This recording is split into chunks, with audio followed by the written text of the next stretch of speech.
now I'm in the studio. I'm working at Patchwork. I'm working with all these different artists. My first ever session at Patchwork, I got to record Fabulous. Oh shit, okay. He did that weekend. Go tell your friends about it. Go. What you heard, yeah. What you heard, you can hear a motherfucking thing. Hey, yo, what's up, people? It's your boy Tizzle from Pie Talk by Tizzle. I'm here with International GT. Yes, sir. And Ben. Yo, what's good? Code 7 Army, stand up. Yeah, man. We doing things a little bit different here, man. We ain't got Skinny on here today, man. We let Ben bring us here, man. Bring GT here so we can see what he got going, man. It's nice to meet you, brother. Yes, sir, man. Nice to meet you. Appreciate y'all. GT, what's good, man? Welcome to the show. Man. Code 7, we in here. We in here, man. Nice to meet you, brother. So, where y'all know each other from, man? You and Big Ben. Ben know everybody. Man, we go back, shit, like 03, 04. Okay. Yes, sir. Back Yes, sir. at Power Move Studios out in Henderson. Okay. Yeah, Hev, man, he just used to throw me the keys and he would just be like, GT, go do your thing. You ever rap with Ben? Nah. Nah, you ain't never rap with Ben? Nah. Ben think he cold at rapping. We be debating that shit. I heard him online when he did that freestyle. He sounded cold to me. Yeah. I'm alright, man. He can rap. Yeah. I'm retired, man. Yeah. I'm retired, but I know that you influenced me, man, heavily. So for you to be on the couch, man, and for us to close out the year with this interview, man, it's just more than overdue and more than needed for Vegas, man. So let's just start with the beginning, GT. Oh, one second. Let him drop your information. Let him know where to reach you at. My bad. Yeah. Drop your info, bro. Oh, get at me at International GT on Instagram. You know, we got the Straight Lace ENT Instagram, the Straight Lace Entertainment YouTube. Go check out all the videos on Straight Lace Entertainment YouTube. Yeah, get with me. Straight up, man. Yo. So let's get into it, man. Let's start from the beginning, man. You a producer, you an engineer, you a rhyme spitter, man. Let's just start with the beginning of your roots in music in Vegas. You from Vegas? Born and raised. Okay. Yeah, straight from here, you know, from the States. Okay. Yeah. All right. So, you know, been doing this music forever. Went to Performing Arts Academy, went to LVA for high school. What was that like? Oh, it was lovely, man. Went all 4 years and shit. Just learned the technical side. Met my boy Tree. Okay. 10th grade, me and Tree met. Shout out to Tree, man. Straight lace. Yeah, man. Straight lace. So yeah, we started that back in high school, and shit, I was making beats. Shit, from high school. Shit, I got my first set of turntables actually at 11. Okay. So yeah, I was DJing, messing with turntables and shit. And then I just started picking up the computer and drum machines. When did you know you was cold though? You know, it's the difference between, you know, when you doing your thing, play around. Who gave you that first confirmation? Because, you know, it'd be somebody around you, your mom, pops. Who gave you that confirmation? Oh, mom and pops, they was like supportive and nurturing the whole time. Like, it was like, oh, this is what you want to do? We gonna keep nurturing that. Like, my dad took me around Wayne Waters. He was the first engineer in Vegas history, giving y'all some history right now. Okay. Wayne Waters was with Richard Lenz at the Hundreds. Richard Lenz owned the Hundreds, and Wayne was like the head of that shit. The manager, he ran all the equipment. At the top of the Hundreds, they had like Mega Studio, the boards, Pro Tools, all this shit back then, like way back in the 90s.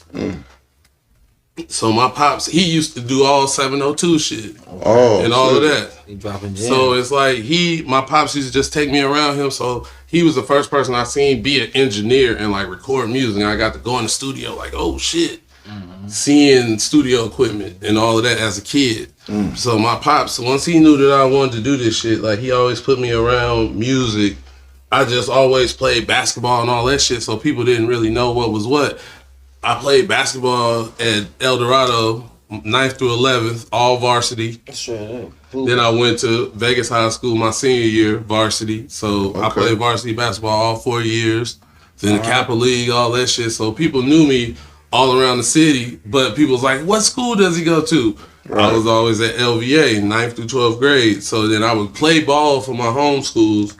Right. And then Cause I thought you went to Cheyenne. I ain't gonna lie, but then I remember you did have that East Side influence too. Yeah, because my grandma was in the States, and that's where my whole family grew up. And I would be in the States all the time at my grandma's house, so everybody thought I was going to those schools. Yeah, I thought you went to Cheyenne. Yeah, we would be up at Fitzgerald and Joe Mackey and all that shit, dunking and shit. Oh me, the Yeah. Joe Mackey nigga thought he was Jordan. Yeah, we were up there dunking and shit, so niggas was over there all the time, but I lived on the east side. Oh, okay. So that's why I went to O'Callahan and then Vegas and like El Dorado and Vegas.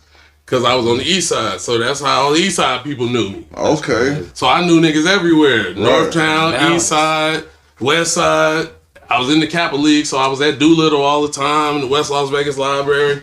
So I was Shout everywhere. out to the Capital League, man. I don't see a lot of youngsters rep it or be more as involved as it was. Remember when we was young, like, nigga, you want to be the nigga, the females, the bitches. You like, nigga, I got to be in the lead or one of the fraternities. You know what I'm saying? So shout out to that. And not only that, man. Let them youngsters know the connections you gain from that. Man, because all of us that's moving and shaking. Like, Steven Jackson was in the Kappa League. Shout out Steven, man. Marcus Lawrence, Bejan. Shout out. Yeah, shout out. Marcus Marshall. Like, it was all of us. Yeah. Rich Reddy. Yeah. We was all in Kappa League. So yeah, my boy Chuck, man, Action Jackson, man, he was on there too, man. It was a lot of it was cats. hell of cats that was official. Yeah, Official niggas in that thing. shit. Yeah, They all handling their business, man. Everybody, man. So, Commissioner Weekly, man, shout out Weekly as well. Him and Bombay had that shit popping for us. Yeah, no So doubt. it's like, man, like I was just always around great shit.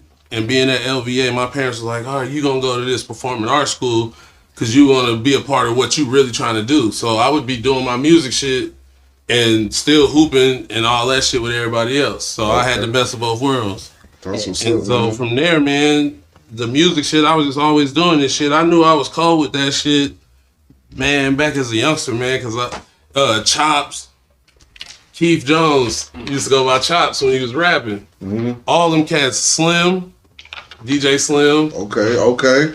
like Mario, all the OG cats, E.T., who was one of the first cold producers in Vegas. E.T., he used to do most of their beats, but then they started getting beats from me. And I was like 16, 17. So I was making beats for all the older niggas. Yeah, you was cold back then. So I was just, The sound was always ahead. For Blue and all them. Yeah, I was the sound was ahead of its time for sure. Yeah, because I was always trying to just make quality shit, man. So I was always striving for how to make that next level Dr. Dre type shit. Like I always in my head was just striving for that. Yeah. So then I kept going, man, making beats, all of that. When I first got out of high school, I went to Delaware State.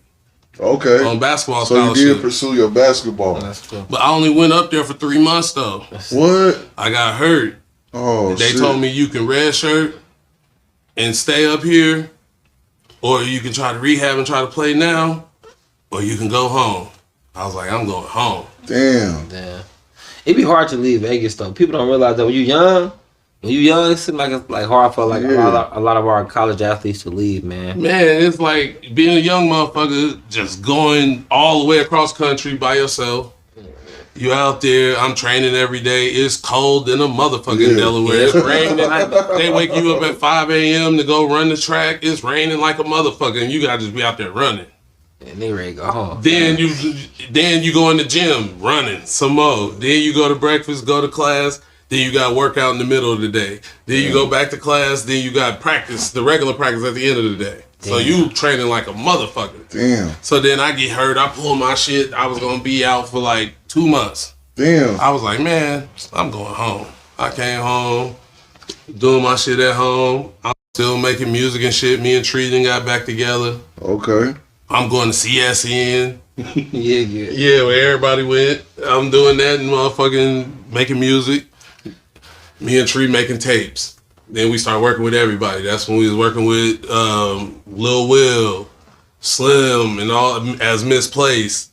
All them cats. We was just making beats with everybody working. Shout out Lil Will, man. Hands free at the time. Yeah. So he became hands free after Straight Lace. yeah, I remember him being a straight lace artist, man. It was him. Who else was it, man? It's a white dude, wasn't it? Who else was on that label? It was Will And Slim and them. What was it like though, being so involved in the Vegas scene, right? When you moved to Atlanta, did you feel like the talent was different, or do you think the style was just different? Of the Atlanta artists as opposed to Vegas artists? Yeah, because you know, with you being mixed in both of them as far as the local talent. I mean, up until now, everybody now is starting to come into their own and do their own thing out here. But back then, it was a lot of people trying to like replicate other regions' music. Okay. So it wasn't really an originality thing yet. Yeah. It was like everybody still finding their way in this rap shit. Because it wasn't like we had a sound and all that shit yet. So everybody was like finding their way. So I felt like when I went to Atlanta, that's years later though, going to Atlanta. I moved to Atlanta in 2015. Okay. So 2015 until now, I'm still in Atlanta. That it's more, you know they set the trend of the sound of that particular sound. So a lot of the Atlanta artists, they just doing their different renditions of that sound. Sure. But it's like homegrown to them. Whereas when people from outside of there do that shit, it's like, damn, you biting them niggas, let them do their thing and just do your region shit. Yeah. Or just your mixture of the regions and do what you do. Right. Fast forward all the other story I went to, now I'm at Full Sail 2013. Yeah, I was gonna ask you, so you go to Delaware State to play ball, you get hurt, you come back home, and is that when you started figuring out like music is gonna be your route? You know what I'm saying? I always kind of knew music was going to be my route because I was always doing music. I remember going to Delaware showing everybody the tapes I was making. Oh, okay. So that's how I met the Philly rappers that I came back to Vegas with. To Philly. I was going to Philly, all that shit, all the little East Coast spots while I was there meeting everybody. That's how I met my boy Dapper Doe, Reg, and Cheese. So they eventually moved out to Vegas for a while, and we was making music out here in Vegas. Okay. Oh, y'all was serious there. On me, for them to come out here to make music, they believe it's a dream. For real. And then you started like rapping later? At that time, you were just doing the beats? Yeah, I was more on the beats. I would fuck around with hooks and shit for people, but I wasn't really like, oh, I'm gonna do a verse and shit. I was more focused on let me record and let me make beats, make sure that shit's tight, and I'm gonna find the dopest rappers. Because at that time, back when I was doing that shit in the beginning, it was all about the rapper being serious as a motherfucker. Them niggas was writing, wasn't no phones, wasn't no punching in. Niggas was like, I'm writing raps. Like, it was different back then. So it was a different kind of art, man. Yeah, so you was just like, you was writing rhymes. Whereas now, fast forward, once I graduated from Full Sail, got my bachelor's and go to Atlanta. Now I'm seeing artists punch in. 2015, I'm in Atlanta. Now niggas like, oh, just punch me in. Punch. So then it's like a culture shock for me at first. Because out here, we don't use all them 808s. Especially at that time, we wasn't 808 heavy yet. Niggas was still kind of like doing certain type of beats. They would have like an 808 in it, but it wouldn't be like the Murder Man shit. It wasn't like the Atlanta shit, the trap shit. So that Cali shit. So when a nigga moved out there, I'm having to punch in. So now I'm in the studio. I'm working at Patchwork. I'm working with all these different artists. My first ever session at Patchwork, I got to record Fabulous. Oh shit, okay. He did that weekend. Go tell your friends about it. Go tell. Okay. He did like a remix of that shit. Okay. And I got to record the first verse because the engineer left. And then once he found out, because I was still interning, once he found out, because I was maybe there like a month, he was like, oh shit, I'm coming back. So he came back, and then he finished the session, but I got to do the first verse. So that was the first thing where I physically got to record somebody. Oh, that's dope. That's dope. And then, you know, I was doing little sessions with like up and coming people out there. Then I got to work with Young Thug. I got to do one of his sessions. So then I got to do another one of his sessions. And just, he was like, I always credit him as the person that made me a good engineer. Before that, I was recording niggas. And there is a difference between recording niggas and somebody actually like engineering your music, man. Yeah, because like, I'm glad you said that. Because, you know, like, I can go use the patch bay. I can use the console, different shit like that. Like, engineering. Use the outboard gear to record you to make your vocals sound like they're supposed to instead of using the in-the-box computer shit. Is levels to microphones, preamps, compressors, all that shit. Is levels to all of that shit. So the sound quality matters, but you know, because rap niggas devalue that shit anyway, they've made it cheap now, so everybody records, but they record it in a bad way and don't mix it right, so it devalues the culture. Cause it ain't that the songs are bad, it's that the way it was recorded and mixed is bad and mastered is bad. So it could have been great and stand the test of time as opposed to being disposable. Right. And that quality matters. Facts. And why Thug, you think, because he can do so much? Because he was like the first person that would like say a word like 17 times and be like, I want the 13th one, move to the beginning. All right, I'm ready to go. All right, nudge my vocals to the left, nudge them to the right. And it ain't moving and pick it up. You gotta nudge is a certain key on the keyboard that you can nudge that shit certain milliseconds and shit to make it like a certain in the pocket. He was the first nigga to put me on all that shit. Well, I was like, damn. That nigga was on this shit. He was on this shit. He knew where he wanted it. I was like, ooh, I fuck with this nigga. Like, so he wasn't always rapping in the pocket. So sometimes you have to put him in the pocket. No, he in the pocket, but a millisecond is so small. Right. But if you listen and you in the studio and somebody does it, you're like, oh shit, it sits in there even better. It's in the pocket, but it put that bitch in the pocket. Like, what you hearing on the motherfucking radio and Grammys in the pocket. Okay. Not you doing it, but you ain't got it in the pocket yet. Right. It ain't that. Like, he put me on that. So then I'm starting to engineer other motherfuckers. They like, God damn, because now I'm using all this game I didn't learn from just having to fuck with him. I'm like, oh shit, I didn't even know Pro Tools do all this shit. Oh shit. That let me know that nigga be working. And think this 2015 Thug. This ain't the Thug niggas dick riding. Yeah. This Thug coming up. Still, he got some songs, but his songs was crazy back then. Yeah, he had songs that was popping, but it wasn't like these mega songs that niggas love him now. Yeah. That's 2015. He was already late. Yeah. He was already late, so that told me that nigga been working. Yeah, he was different. He was different. Like, so he put me on game. So then after that shit, being in the sessions with him, I met Leor Cohen and Mike Dean. Okay. Mike Dean, I had did a project about Mike Dean in Full Sail, so I was able to tell that nigga like, yo, you one of my inspirations, man. Like, that's true. Mike Dean, that nigga. Yeah, he is, man. So I got to really meet him. I met Leor. So then I started working with Fetty Wap. He came into Patchwork. Hey, the boy Fetty Wap, man, with my bro Glenn, man. Yes, sir. You know what I'm saying? Full-time recording, we done made an album in the motherfucker. You see my bro Rock in the back, man. You know? And me and him did like 10 songs, like hella fast, in like 2 days of him being in the studio. Yeah. Okay. He worked fast. He worked hella fast, and he like coming up with that shit. And like that nigga don't need auto-tune. We did it for effect. I literally did like maybe 200 songs with Fetty. Damn. I was his engineer from 2016 to 2019, the beginning of 2019. You said Fetty don't need auto-tune? He don't need that shit. You go to any concert, he sounds just like that. I went on tour and everything. That nigga sounds just like that. That's crazy. Live. So Monty ain't writing his songs? Full festival. Monty ain't doing regular shit. Nah, that nigga was doing all that shit. I got hard drives to this day of sessions. That's him. That's me and him in the studio. Him. The homies in the studio. Lot of records me and that nigga did. Like, he really that talented for real. Like, that ain't like no made up industry shit. Like, he really did that shit. That's crazy. Shout out to Fetty Wap, so man. it's like, shout out to him. I was just watching an interview with dude today talking about that. He was talking about Fetty that. Wap, man. Oh, for real. You never know. You never know, because some people, you think they're supposed to hit a certain level, but people got to realize it'd be more than just talent. Mm-hmm. You know what I mean? We always try to preach to people that it's more than just talent, man, because if you got an image, man, a lot of times a person's image could take them further than their talent.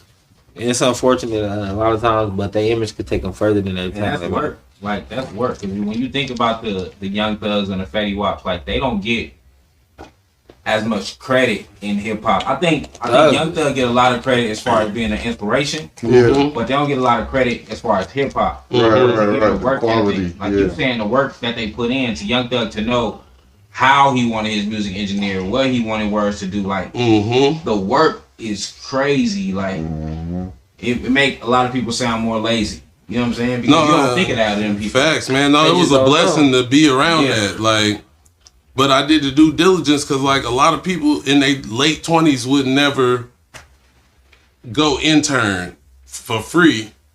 Right. Mm-hmm. So I've just graduated, got my bachelor's. I'm in the top of my class. Damn. I'm like, damn, I'm feeling good. I go to Atlanta. I'm trying to figure out what studios I can go to. I interned at first 12 Studios. Dina Morrow, who's T.I.'s one of his managers, she's a female. She used to own that shit. So I was there first, and I met a bunch of people that's popping right now. My boy Javar, he made all the Moneybagg Yo joints. So that #1 album, all them singles, Waukesha, all that shit. My boy Javar was in there making beats back then. We was interning. That's crazy. Now he made all the Moneybagg Yo shit. So what made you go to Atlanta anyway? After like, I graduated, you didn't know nobody or nothing, right? You got no family out there. Nothing. And Full Sail ain't in Atlanta, right? It's like in Florida. It's in Orlando, Florida. Or something like that. Orlando, Florida. So you go from Orlando. I'm from Georgia, so I know the geography. You go from Orlando all the way to Atlanta. That's two different worlds. Like, why did you do that? Leslie Brothwaite, he mixed Happy for Pharrell. He mixed shit for Beyonce. He mixed all Cardi B shit. He mixed like hella monster songs. He been a mixing engineer for decades in the game. Okay. And he's from Atlanta, but he went to Full Sail. So he came, I got to do a lunch. Me and 7 kids got to do like a lunch and shit with him. Okay. And he was like, yeah, man, I was coming back to Vegas. I was going to go to Palms and engineer. Right. That's what I'm saying. He was like, man, Glenn, he was like, Glenn, if you really want to be an engineer, you need to come to Atlanta, man. That's where all the people making music. I was like, man, went to Atlanta. When he said that shit, I was like, fuck it, I'm going to Atlanta. You just packed the bag and dipped? Well, like, did you once have I graduated, I got all my shit and just went out there. So you just got it out the mud from there, huh? Yeah, man. Working for free and everything. When I first went there, man, I worked at a temp agency. I was motherfucking doing everything. They were helping do construction. I was motherfucking driving Ubers. Shit, I was watering the motherfucking plants outside of Mall of Georgia, all the big ass plants out there. I watered all them bitches. Every time I go up there, I say that shit. My wife be like, you say it every time. I know. I was like, I don't give a fuck. Every time I come to the mall, I watered all of them motherfuckers. For real. Like, yeah, I was interning and working all that, them type of jobs, like to humble yourself. Like, I was living good. My family here, my wife's family was here. We living good and shit. We didn't have to go do that shit. I was like, man, I got to be comfortable being uncomfortable to make this shit happen. Facts. So then I went out there. I'm in the motherfucking ocean now. Like, I ain't in no little small pond thinking I'm the tightest. I'm like, nah, nigga, I'm out here with the coldest motherfuckers in the world. Right. And I want to see if I'm one of them cold motherfuckers. Right. So I go out there. I get on that patchwork. I start interning at patchwork. That's when I started meeting all the big motherfuckers and working with all the big motherfuckers. Then, while I was at Full Sail, I worked with Bonsai Caruso. Now, that's one of my mentors. He the reason I even went to Orlando. Okay. Bonsai moved to Vegas from New York and started running the Hideout studio. It was odds on. It was odds on first. When it was odds on, he moved out. Motherfucking Bonsai came out and he was like, Glenn, he did all the Marley shit. He got 6 Grammys. He did all that reggae shit. All the different Marleys. Steven, Damien, he did Bob shit. Yeah. Like, he did all the Marley's music. So he was like, Glenn, man, you got such a great ear as a producer, man. You could be an engineer. So then I went to school. So while I was out there, he put me on the album. I went down to Miami one time. He was working with Kimani Marley. It's a photo on my Instagram from hella years ago. I don't even got no hair. I'm bald head back then. I went down there because I was still at Full Sail. And Kimani Marley from Shatas. Yeah. He was all in there. He was mixing on his shit. Then the manager came in Circle House and brought him a drive. And it was Ja Cure, The Cure. That was the album. He gave me the drive. He like, yo, GT, tighten up these sessions for me. Man, make that shit tight. Get the shit tight for me. And then send them to me. So I sent them all, did all that shit, went back home. I'm in school. That shit get nominated for a Grammy. Damn. Ja Cure, The Cure. Shout out Ja Cure, man. Reggae legends, man. You know what I'm saying? So Bonsai put me on this shit. So then I became a staff engineer at Patchwork because I go down to the Grammys. Like, it's a photo of me and Bonsai at the Grammys and shit. It didn't win, but we was there. And then I'm back at Atlanta working now as a staff engineer. I ain't no intern no more.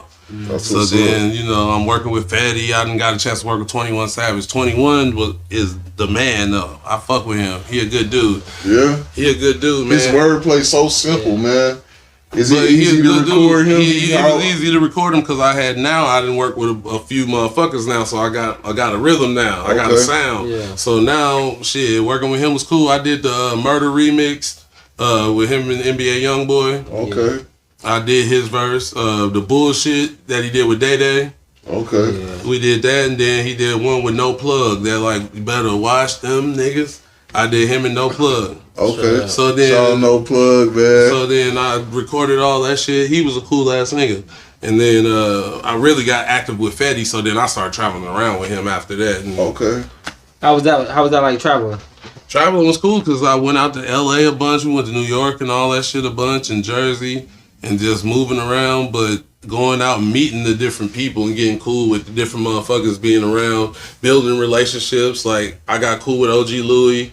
Okay.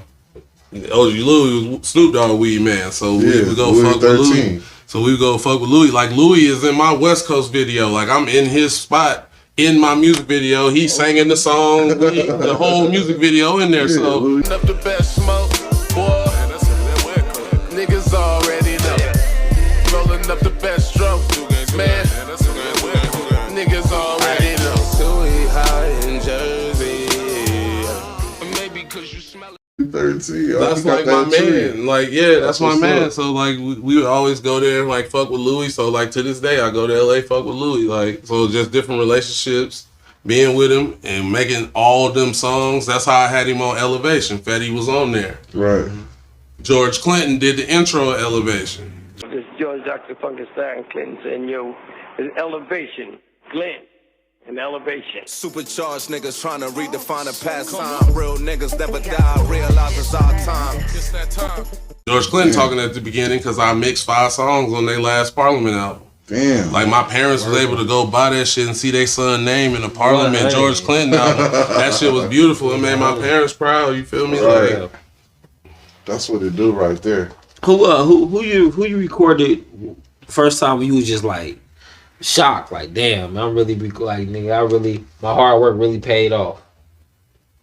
shit, when I got to even record Fabulous for a second, I was like, damn, that's still Fabulous. He had them big ass chains on. That was really Fabulous. Like, he came that bitch, like, he really came that motherfucker looking like Fabulous. Like, he didn't look sorry. He was in that bitch with hella chains and shit. I was like, oh, this really Fab, nigga. Like, that was clean. You know, Fab be clean as a motherfucker. Whatever you see that nigga. He didn't look sorry. No, hell no. You know they come down, they slippers and shit. He said, No, no, Fab. that nigga look like Fab, nigga. Yeah, that nigga rap, that nigga, the way he rap, he better not come around looking sorry. Yeah, for real. Shit, getting to meet Mike Dean and Leor. I'm like, I'm in the right rooms. I'm with the coldest motherfuckers that ever do this shit. Like, Facts. Yeah. shit, I got to work with Digital Underground, the Outlaws, Loonies. Like, shit, I got to fuck.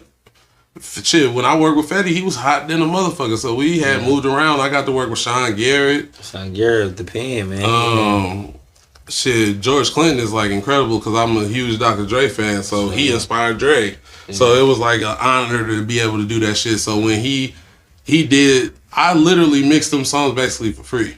Yeah. Just off the strength. And he did my intro 100. of my album.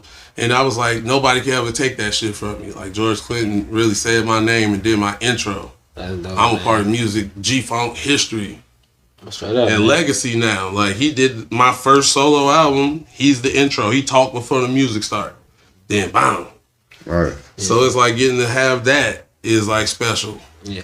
We spoke on it a little bit earlier. How you feel now when you come back to the city? Now you see the momentum the city got as far as with the music. Oh, man. Compared that to shit when is- you was, you know. Oh, man, that shit is beautiful. Like, it make me, like, okay, it keeps me motivated to say, all right, this thing about to go. It's about to crack now. Like, is everybody out there doing their thing and doing it nice? Like, it's just we need an infrastructure of business for Vegas to flourish. Like, it's got to be, like, business shit done Straight up. to make it, like, what it needs to be. Because everybody got the music down.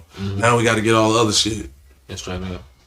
For real, for real. Facts, And you facts. see a lot of different platforms. You see people performing, so you could definitely tell the momentum is coming, man. You know.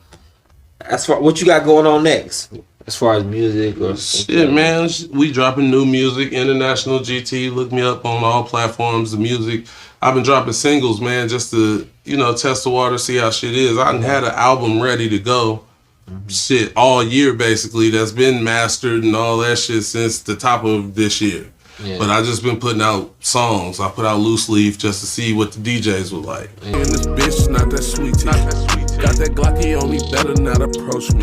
My nigga strode and gave me a slap and I gave it a rosary. Nigga about to level up the way I'm supposed to be. Already. Got your little rap tape and not impressing me, dog. I was making better shit back in Lil League. Yeah. That got the streams going crazy, so I was like, okay, that shit cool. And we worked that shit for months all over the country, so I was going everywhere, all the cities with Loose Leaf. Okay. So then I got the relationships with DJs. Fucking with that. Hey, let's break that down real quick. A lot of artists don't understand that when you pushing a record for months. A lot of people, they drop one song, they press it, they post it for about a week, and then they done with that. Man, we worked Loose Leaf shit for about 8 months. Damn. Just going around. Say in my cup, not that sweet. Yeah. Like, we were around. Got shit. That Glocky on me. Watch how you approach me. That shit, like, man, that shit, like, did nice. Like, everybody, like, everywhere. That shit, all the DJs fuck with that shit. You got that Glocky on you? God, you better not approach me. Damn, man. But that shit, man, like, that shit did good, man, and it got us a lot of relationships with DJs. Straight up. Yeah. Everywhere, all over the country. That's important, too. We try to explain that to a lot of artists out here that's up and coming, man. The relationship with them DJs is important. Yeah, shout out to your manager, too, because Courtney. Y'all always working it and y'all always promoting and networking, man. I know I get a lot of notifications from y'all and the promo, like, it made me, not only because I know you, but... yeah, I gotta click on it because it's always in your face. That's how I know the words to fucking Loose Leaf and Mansa Musa and different songs because they always there. Mind state, never seen a seller. Chopping game with the boss is about to buy the building. No need for drug dealing. Me and my niggas advance the cream from the talents big God bring. And I can tell like they getting pushed in the South where you at and different things like that. So, man, you not a rapper originally, but now you are in the rapper's arena. How does that feel, man? Like, do you feel like you can go bar to bar? Like, do you write your rhymes? You punching in? I'm doing a little combo of both, like punch, writing. I really like to do a mumble track, really. Oh, okay. And then go over it or what? And like see how the melodies work, and then I take that away, and then I start to write within that. Okay. Because then I know what kind of like flow I want to be in, and what kind of vibe. Okay. Because once I know the kind of vibe, then you can kind of paint the picture. But it's hard to like try to put words to no vibe. For me, I like to like get my vibe right on the track. So how you go from a song like Loosely to Mansa Musa? Shit, it's just the music that we making because I always made beats and did all that type of shit, so I'm able to like do all types of feels. So and I like all types of music because that's what International GT is. Like it's worldwide, it's international. So I like all types of shit. Like I got that name going to the Watch the Throne concert in Paris. I was there when they set the record doing it 13 times. Like I was literally at that concert, and that weekend in Paris, that's when my Instagram became International GT. So I just ran with that shit. So it's like going overseas, hella doing all different types of shit, man. Seeing all this shit, it was like, all right, I gotta rap. Yeah, so it was just like putting them experiences down because I was making beats for so long, and you know rappers was on some bullshit, being hella sorry on the beats and like all of that. And I'm like, I'm making too many cold beats for this shit, so I'm like, all right, I'm gonna start rapping. And you know, I had all the motherfucking recording secrets because I recorded every motherfucker there is, so I know how to do it. So I'm like, man, I'm really living this shit. I'm doing all this fly shit, man. Let me put that shit down. So I just started making songs, man. I feel like, you know, musically and songs, I feel like I got that shit. Right. You know, I ain't never really been no battle rapper and all that shit. Yeah, so I mean, I don't do that type of shit. But I'm more of like a conversationalist. Like, that's true. I'm more in the vein of like how Nipsey and them was, or E40 or that type of shit. More of spitting game, just talking the real shit. I'm just speaking life into niggas with this shit I'm talking. It's that type of rapping. Yeah, facts. I agree with that. That's definitely your style. Yeah, man. For sure. And yeah, man, before we cut this short, man, we got a segment called Game for Lames, right? Let the people know some game you done acquired in life that you feel to help you dodge some bullshit or they kept you on the straight and narrow.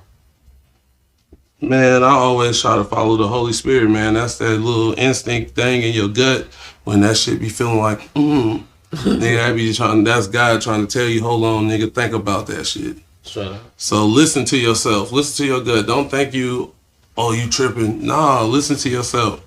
Sometimes you just be in your head or you be in your emotions or your ego thinking, oh, I got to do this because of ego. But really, if you just sit back and think, man, shit could be resolved. If we have conversation with niggas, shit could be resolved. Everything is a conversation. It ain't got to be a confrontation. Straight up. So it's like, if we just sit back and like think, man, we could all be on the same page.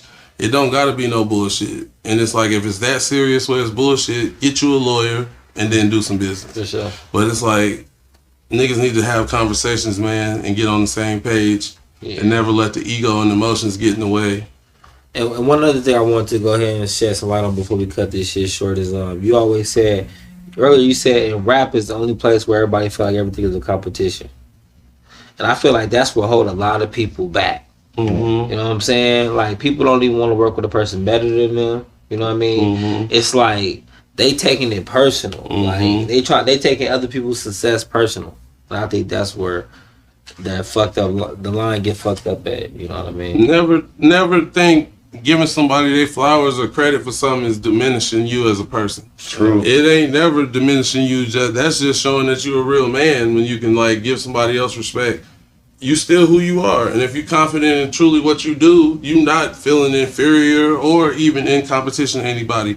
I'm happy when motherfuckers is cold because now I want to make music with you because now we can make better music because you tight too. So it's like I never feel threatened by nobody. Like nobody make me feel threatened because I know what I make. I know the quality level. I know the aesthetic and the taste level of what I do. So I know it ain't no competition. Right. It's more so you can learn from me or like we can collaborate together and do something great than to be like beefing or competing and shit. Like that's that shit on Django when they made the nigga like kill the nigga. For real, when they was all watching it and the dude made him hit him with the hammer to finish him off. That shit is like what was bred in us from like the slavery time. So I feel like it just in like transition down and like niggas gotta be rebuking the devil and shit. Like, you gotta rebuke all that, like, negative shit off and, like, them generational curses. We gotta break that shit because it's, like, hindering us from getting the real money. Like, Kanye showing us niggas can generate billions of dollars off of their mind and what they really create. And you don't gotta just be a spokesperson for other nigga shit. Like, if you get the right team, you could really make shit that make billions. So, niggas gotta, like, rebuke Satan, get their mind right, and we can really move forward with the game, man. Like, you know, I'm enlightened, so I be feeling good, but niggas just gotta, like, get their self together before they can really elevate. Because if you don't, you still gonna crash out when you get the money because you ain't got your shit in check. Right. So it's like, we should all just get ourselves in check first and then get money. Like, how niggas try to say put the weed in the bag first, niggas need to get their feelings and everything in check first and then get money. Facts. I say that all the time. For sure, man. Well, thanks for coming out, International GT, man. It was a pleasure meeting you, brother. Pleasure, keep man. grinding, keep putting on for the city. Thank you, bro. Thank you for busy having schedule, man. Man, that's the part of Vegas that's traveling, that's handling their business, man. A lot of people don't be knowing, man. We got them here. We got hitters in the city, man. Y'all just got to be looking for them, man. And we're going to try to have them all on here, man. Ben, thanks for bringing them through. Yo, man, you know, Code 7 Army, we got to put a light on the city. That's what we here for, this platform. And I'm glad I could raise awareness, man, because big name in the game, for real. Thanks. Vegas legend. I mean, when this shit drop, y'all going to know. A lot of niggas going to see this man face, and they going to know what it is, man. Code 7 with another one. You feel me? Yes, sir, man. Probably talk about Tizzle. We up out of here, man. Peace. How the fuck you winning if you lost in this? Niggas think they own, so they get off in this. It's easy to get crossed in this. On TOP, we gon' get far from this. Step up in they town and burn it down like I'm a horse.